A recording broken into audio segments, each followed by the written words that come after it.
दोस्तों आज આપણે વાત કરવાની છે જે ચૂપ ફિલ્મ જે છે 7 જૂને આવવાની છે, પરંતુ મિત્રો એનું ટીઝર જે છે આવ્યું નહોતું, તમે જાણતા હશો અને મેં કહ્યું હતું કે એનું ટીઝર તમે યુટ્યુબમાં જોઈ શકો છો। તો મિત્રો અત્યારે ખરેખર યુટ્યુબમાં એનું ટીઝર આવી ગયું છે। તમે યુટ્યુબમાં ટીઝર જોઈ શકો છો। સીમારું જે યુટ્યુબ ચેનલ છે એમાં આ ટીઝર તમે ચૂપનું જોઈ શકો છો। ખતરનાક લુક હિતિન કુમારનો બતાવવામાં આવે છે। હવે મિત્રો એ બધી વાત તો છોડો, પરંતુ મિત્રો હિતિન કુમારે ઇન્સ્ટાગ્રામમાં એક પોસ્ટર મૂક્યું છે, તમે અહીંયા જોઈ શકો છો।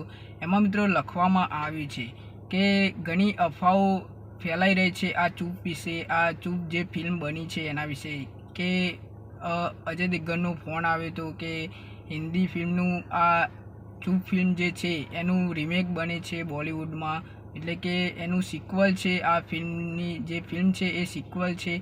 તો એવી મિત્રો અફવાઓ છે, એવું હિતિન કુમાર જે છે એ ખુદ કહે છે। તો મિત્રો એ અફવાઓ છે, ખરેખર દિલમાં ના લેતા, અને આ ફિલ્મ 7 જૂને આવવાની છે। તો તમે ખરેખર મિત્રો આ ફિલ્મ જોવા જજો, કેમ કે ફિલ્મમાં મહેનત પણ ખૂબ કરી છે અને ફિલ્મ પણ સારી લાગી રહી છે, એવું ટીઝર પરથી મિત્રો લાગી રહ્યું છે આપણને। હિતિન કુમાર જે છે જોરદાર લુકમાં બતાવવામાં આવે છે। તો મિત્રો આ વિશે તમે કોઈ દિલ પર લેતા નહીં। તો વિડીયોમાં આટલું જ, મળીએ એક નવા વિડીયો સાથે। જય હિન્દ।